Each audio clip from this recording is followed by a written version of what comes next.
Story inaanza, kuna bidada hapa tunamuona anakimbia na akiwa katika hali ya mashaka sana, kani kwamba anakuelekea hakuna usalama kabisa. Na baada ya kuwa amefika alikuta kuna kijana ambaye alikuwa anakabidhiwa mke, na huyu kijana tujajua ni nani yake, lakini bibie baada ya kuwa ameona hilo tukio alirudi nyumbani katika hali ya majonzi sana. Na baada ya kuwa amefika alikutana na dada yake ambaye huyu dada yake alikuwa anajulikana kwa jina la Monica, lakini dada yake alimsii sana na kumuomba kwamba asahau yote ambayo aliweza kutokea. Lakini sasa tunamuona bibie hapa, kumbe bwana alikuwa ni mwalimu wa shule ya msingi na leo alikuwa akiwaga wanafunzi wake anawapenda sana. Na baada hapo akawa ameitwa na kwamba anahitajika kwenda kuonana na mkuu wa shule. Mkuu wa shule bwana aliweza kumpa pole kwa yote ambayo aliweza kutokea. Istoshe pia aliweza kumpongeza, lakini tu aliweza kumuaga kwa sababu bibi alikuwa ametoa barua ya kuweza kusimama kazi. Istoshe pia alikuwa ameweza kujitolea katika kituo hiki. Basi waliweza kuagana katika hali ya upendo na amani kabisa. Bibi aliinuka na kuweza kuondoka ili sasa aweze kupanga safari yake ya kuelekea mjini, kwa sababu aliona hata kukapa kijijini pia ni kazi, kwa sababu hawezi tena kakaa katika kijiji kimoja kile ambacho mpenzi wake ameweza kumsaliti na kwenda kuoa binti mwingine. Basi Sofia akawa ameenda mjini, ambapo sasa ilibidi afikie ambapo mdogo wake wa kiume anakofanya kazi, na waliweza kumpa taarifa bosi. Na hivyo basi Sofia akawa amepanga safari ya kuelekea sasa mjini, na akawa amepokelewa na mdogo wake katika nyumba hii ambayo tunaiona hapa. Na Sofia bwana baada ya kuwa amefika ilibidi aweze kumsubiri mdogo wake aweze kufika, na baada ya kuwa amefika bwana waliweza kupokeana kwa furaha sana. Kama unavyoona mdogo wake ni mtu mwenye utani sana ambaye ni mwenye furaha pia. Lakini Sofia alimwambia bwana mimi nimechoka, sihitaji masiala mengi, naomba tuingie ndani. Baada ya kuwa ameingia ndani bwana waliweza kupata nafasi ya kuweza kupumzika sasa, maana kiukweli walikuwa wamekumbukana kwa muda mrefu sana. Alimwambia dada karibu sana nyumbani, hapa ndipo napoishi. Akamwambia basi usiwaze, hebu tuendelee kwanza mambo mengine bwana. Walipopata nafasi sasa jioni ya kuweza kukaa na kuzungumza, bro bwana alimpigisha story nyingi sana, lakini pia sister naye alikuwa ni mwongeaji sana. Akamwambia bwana usiwaze, kiukweli hapo unaishi sehemu nzuri sana. Lakini hazikupita dakika hata 10 bwana akawa amefika bosi ambaye ndiye mmiliki wa nyumba. Akamwambia bwana inasikia kama ni kuna gari inapiga honi. Akamwambia ni bosi, ngoja nene nikampokee. Baada ya kuwa amefungulia gate bosi bwana akawa ameingia ndani, lakini wakawa wanasubiria bosi aweze kutoka ndani ya gari ili waweze tu kusalimiana na bibi ambaye ni Sofia. Basi ikabidi Sofia na mdogo wake waweze kusubiria mpaka bosi atoke, na bosi aliweza kutoka. Basi walipata nafasi ya kuweza kutambulishana, lakini pia kuweza kufahamiana. Bosi ambaye alikuwa ni James bwana alimwambia karibu sana, jisikie huko nyumbani. Na baada hapo basi bosi akamwambia mpate kila kitu ambacho atachohitaji, wala asijisikie kuwa mnyonge katika nyumba yangu. Basi James akawa ameelekea na huyu mlembo chumbani, akamwacha bwana huyu mshikaji hapa pamoja na dada yake ambaye ni Sofia. Basi baada hapo wakawa na wenyewe wameelekea chumbani. Sofia bwana akawa amemsifia sana bosi wake, akamwambia kwa kweli bosi wako James ni mtu mwenye utu, ni mtu ambaye kwa kweli anafaa sana, kwa sababu sio mtu ambaye ni binafsi inavyoonekana. Dada Sofia naye akamwambia kwamba ni kweli ni mtu ambaye ni wa watu wanakuambia Waswahili, lakini ni mtu ambaye pia anapenda sana watoto wadogo. Sofia iko kitu akikumtisha sana, kwa sababu ndio kawaida ya watu wenye pesa, ishazoeleka kuwa ni watu wa design hiyo. Lakini bwana kesho yake sasa asubuhi ni kwamba bro yake alikuwa akiandaa chai ya bosi, na ilikuwa inamsumbua sana kwa sababu alikuwa hajui namna ya kuweza kupika. Lakini Sofia alimwambia hebu ngoja kwanza nikusaidie, kaa pembeni bwana, usinisumbue hapa, ngoja nikusaidie kupika. Bro bwana akabidi tu ashukuru na kukaa pembeni huku akiendelea kuangalia. Akasema nikusaidie kitu gani? Akamwambia usinisaidie chochote, mimi mwenyewe nitafanya. Kwa bro bwana akabaki tu anachungulia. Akamwambia afadhali sister bwana umekuja nipumzike kidogo. Akamwambia wewe nipishe tu nipike. Basi Sofia ikabidi aweze kuchukua jukumu la kuweza kuandaa hiyo chai ya bosi, na mshikaji baadaye sasa ikabidi aende akatoe vyombo. Ila James aliuliza swali kidogo, akamwambia samani, hivi chai utakuwa umeandaa wewe au kaandaa nani? Maana hii chai ya leo kweli sielewi. Jose alimwambia samani bosi ameandaa dada. Akamwambia unasema ameandaa hii chai dada yako, basi hamna shida, nitaomba kuongea naye baadaye ili tuweze kuangalia namna gani tunaweza tukafanya. Basi Jose ikabidi aweze kuondoka, na baadaye sasa tunamwona James ambaye ni bosi akamwambia kiukweli nimeweza kupenda namna unavyopika, na ninatamani uendelee kukaa hapa nyumbani kwa sababu unapika vizuri sana. Yaani nimependa namna unavyoweza kutengeneza chakula chako, yaani nimefurahia. Akamwambia asante tu, karibu sana, wala hata usipate shida, nashukuru kwa kuwa umeweza kunisifia. Lakini akamwambia ila ninafikiri kama kula migawani sio vizuri sana, kwa hiyo utakapokuwa unahitaji kuweza kula nyumbani nitakuwa nakupikia. Bwana James alimwambia ninahitaji nikupe ofa ambayo nafikiri itakupendeza, kitu ambacho kilimfanya bibi Sofia aweze kushangaa sana. James bwana alihitaji kumpa ofa ya kuweza kumwajiri bibi awe anapika. Bibi kuzingua wala nini, akamwambia niko tayari. Sofia kwa kuwa alikuwa anahitaji kazi akamwambia haina shida, mimi ni ajili tutakuwa nakupikia. Basi ikabidi aweze kuchukua namba za simu na aanze sasa kumwajiri Sofia awe ni mpishi. Sofia akaweza kumtajia namba za simu ili awe anampigia simu kwamba ni lini na lini awe anaandaa chakula. Sofia bwana alikuwa ni mcheshi sana, kitu ambacho kilimfanya bosi James aweze kufurahia. Sasa tunamuona hapa bibi ambaye ni Sofia alikuwa anaongea na dada yake kwa njia ya simu na kumwambia kwa kweli mimi siwezi kurudi hata iweje. Yaani siwezi kurudi huko nije nifanye kazi tena ualimu. Huko nimepata kazi ambayo ninalipwa mshahara sasa na ualimu, tena kazi yenyewe ni ya kupika tu.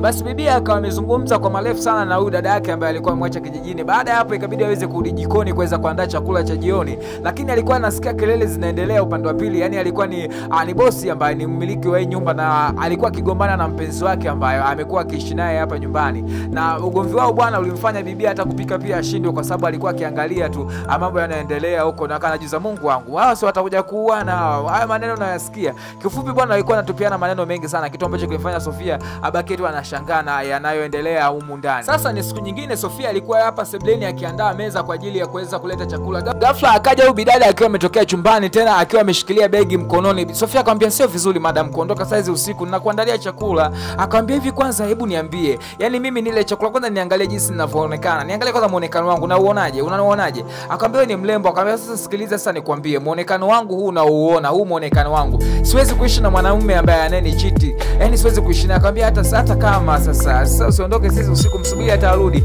Akamwambia siwezi kumsubiri mtu kama huyo. Bwana huyu bibi akawa ameondoka. Sofia akabaki tu anamsindikiza kwa macho. Sasa baadaye mshikaji baada ya kuwa ametoka kazini akawa amefika na hakuwa katika hali nzuri katika muonekano tu wa uso, ni alikuwa katika mfumo wa mawazo sana. Na bibi bwana ikabidi sasa baada ya kuwa ameandaa chakula akaenda sebeni na kuanza kumuita mshikaji, lakini mshikaji alikuwa katika dimbwi zito la mawazo. Ikabidi hata amguse amshtue. Bosi vipi? Mshikaji bwana akawa ameshtuka, ambaye ni bwana James akamwambia bosi karibu chakula, naona uko katika mawazo sana, lakini jitahidi uweze kula kwa sababu afya yako ni kitu cha msingi sana, lakini usiwaze sana. Unajua wanawake wanapokuwa na hasira waga anafanya mambo mengi ambayo waga ni ya kukurupuka. Kwa hiyo usiwaze, anaweza akarudi hata kesho. Alikomba bwana James ambaye ni bosi alikuwa anamsikiliza tu bibi Sofia. Of course tu alikuwa anafahamu kwamba Sofia anambembeleza ili aende kula. Alimtazama tu usoni na kumwambia hapana sina maana hiyo, lakini ninafikiria mambo mengine. Akamwambia mambo mengine akamwambia sasa sawa haina noma, ngoja niende nikapate chakula ili niweze kupata nguvu za kuweza kuamka kesho. Sofia akamwambia basi sawa, inuka twende ukaweze kula ili uwe na afya njema. Hivyo basi bosi ambaye ni James ilibidi aweze kuinuka anakuelekea mezani. Kumbuka hii movie bwana inamuongelea mpishi ambaye mwisho wa siku alikuja kuwa mke wa familia ambayo imekuwa ikiteseka kuweza kutafuta mwanamke sahihi kwa ajili ya kuweza kujenga maisha yaliyo bora. Sasa bwana siku nyingine hapa tunamwona bibi Sofia akiwa yuko mezani anaandaa chakula. Ghafla bwana aliweza kufika bwana James na alikuwa na mgeni ambaye alikuwa ni girlfriend wake mwingine baada ya kuwa yule ameweza kuondoka. Bosi James alimwambia Sofia huyu ni madam ambaye utakuwa naye hapa nyumbani, ni mpenzi wangu, kwa hiyo naomba muhudumie ajisikie yuko nyumbani. Baada ya hapo basi wakawa wameweza kutambulishwa na Sofia akamwambia basi muwe na mlo mwema, naomba mileke mkoba wa bosi chumbani. Basi bibi ikabidi aweze kuelekea chumbani. Kiufupi bwana Sofia hakuwa na wivu kabisa na kuhusu mahusiano ya huyu bwana James, pamoja kwamba Mr James alikuwa na pesa nyingi sana. Basi bwana ni asubuhi hapa tunamwona Sofia akiwa katika kazi zake za jikoni. Alikuja Mr James ambaye ni bosi na kuweza kumwambia hongera kwa kazi lakini pia pole. Alimwambia asante bosi. Akamwambia sasa sikia, ninahitaji niweze kukupatia kidogo nguo, nahitaji kwenda kukununulia. Bibi akamwambia haiwezekani. Akamwambia hapana, wala sitaenda mimi kununua, lakini nina rafiki yangu ambaye nitamwagiza aweze kununua kila kitu ambacho kinachohitajika. Bibi alimwambia rafiki yako ila sio mbaya bwana. Akamwambia basi haina shida, mimi ngoja niondoke niende sasa nikampigie simu pia rafiki yangu niweze kumpa maagizo. Isitoshe kwamba ni mwanamke kama wewe, yani hata umbile pia mnalingana, kwa hakuna tatizo lolote lile. Basi bwana akabidi aweze kuondoka kuelekea katika majukumu yake ya kawaida. Sasa tunamwona Sofia bwana baada ya kuwa ameweza kutoka jikoni kuweza kuandaa chai, alikuja huku sasa chumbani kwa bosi wake na alihitaji kuweza kufanya usafi, lakini ghafla sasa aliweza kukutana na nguo za ndani za bibi ambaye aliyekuwa amekuja naye jana usiku bwana bosi ambaye ni bwana James. Na bibi huyu bwana alikuwa bado amelala mpaka mida hii ya saa 4 asubuhi. Bibi sasa ambaye ni Sofia kabidi aweze kumwambia madam samahani, naomba nifanye usafi huko ndani. Huyu bibi bwana alichomjibu wewe ufanye tu bwana, endelea, mimi ngoja niendelee kulala huko. Bwana Sofia ilibidi sasa aendelee na usafi wake. Ilibidi aweze kuinama ili aweze kukusanya nguo ambazo zilizokuwa zimedondoka ili aweze kuzirudisha juu na aweze kufanya usafi ambao unahitajika kufanyika. Lakini sasa tunaona baada ya kuwa siku 2-3 zimeweza kupita, Sofia alikuwa amefua nguo zake ambazo zilizokuwa ni kati ya zile ambazo alizokuwa ameletewa na bosi wake, na alishangaa baadhi ya nguo alikuwa azioni. Akajaribu kuangalia kila sehemu lakini hakuweza kufanikiwa kuziona. Hivyo basi ilibidi aende akamuuliza mdogo wake ambaye amekuwa ni mlinzi hapa na pia anafungua gate. Akamuuliza sijaziona nguo zangu. Akamwambia na mimi pia sijaziona, ningekuwa nimeziona nisingezichukua, lakini pia. Akamwambia sana niambeze kazichukua hizo nguo zangu, lakini mimi nimezianika pale. Sasa inakuwaje nguo nyingine nazikuta? Alafu alafu nguo nyingine sizioni pale juu nilipoweza kuanika. Bwana kitu hiki kilimkosesha la, na baadaye paka alikuwa jikoni akiendelea kujiuliza hili jambo linakuaje, mbona sielewi haya mambo yanayoendelea kwenye nyumba. Lakini alipata wazo la kwamba aende chumbani kwa James ambapo huyu bibi amekuwa akilala huko, ili akakague kwamba hizo nguo huko hataweza kuzikuta, kwa maana hafahamu vizuri tabia za huyu bibi kwamba ni mtu ambaye ana mkono wa kuiba au labda ana tabia gani. Hivyo alibidi aende mwendo wa mnyato kama unavyoweza kumuona, yani asisikike wala hata asijulikane kwamba ni yeye anapita hapo kuelekea chumbani kwa boss James ambako bibi huyu ameweza kulala humo kwa muda wa takriban wiki sasa. Basi bwana bibi akawa amefanikiwa kuweza kuingia chumbani, na baada ya kuwa ameingia chumbani alianza mdogo kunyatanyata huku akiendelea kukagua kwamba je, ataweza kuziona zile nguo ambazo alizoweza kuletewa na bosi wake. Na bahati mbaya sasa ni kwamba akawa amekuta mfuko ukiwa na zile nguo ambazo yeye alizokuwa amezianika. Kitendo hicho bwana kilimshtua sana na kuweza kujiuliza kwamba sasa huyu bibi ambaye amekuja hapa nyumbani ana tabia ya wizi, kumbe kitu ambacho kilimfanya aweze kujiuliza mara mbili itakuwaje sasa kuhusu vitu vingine kama tu nguo za ndani zinaibiwa na huyu bidada ambaye ameletwa na bosi siku chache tu ambazo zimeweza kupita. Bwana alichokifanya kwamba ni alimpigia bosi James bwana baada ya kufika alikuja sana yeye kudhibitisha kwamba je, huyu bibi kweli ni mwizi na hii tabia ya kuwa anaiba hizo nguo za mwenzie hivi imeanzaje. Basi bwana, lakini upande wa pili huku tunamwona Jose alimwambia dada Sofia, lakini sasa kwa nini umempigia bosi? Sofia akamwambia nimempigia bosi ili afahamu, ili ajue kabisa tunaishi na mtu wa namna gani umndani, ili mambo baadaye asije kuwa magumu tukaonekana sisi ndio ambao tumefanya.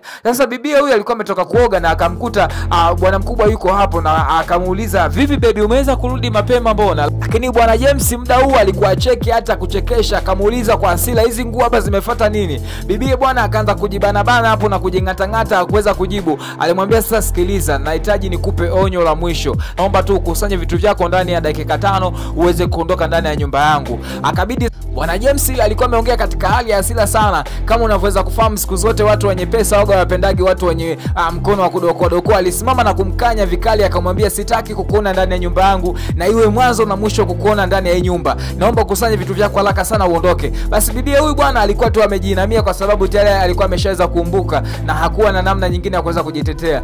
Ni tabia fulani tu ndogo ambazo zimeweza kumponza. Lakini sasa tunamwona bibi ambaye ni Sofia baadaye alikuwa amekuja akamwambia bosi, samahani kwa kuweza kukusumbua, lakini kuna shida kidogo, naomba unisaidie. James alimuuliza shida gani tena ambayo unataka nikusaidie? Akamwambia bwana kuna nguo zangu ambazo ziko ndani umeweza kuzisahau kuweza kunirudishia. Akamwambia okay sawa, nimekumbuka kuna nguo ambazo nimeziona hapa, nafikiri ni za huyu mwanamke lakini kumbe sio za kwake. Okay basi ngoja nichukue nikupe.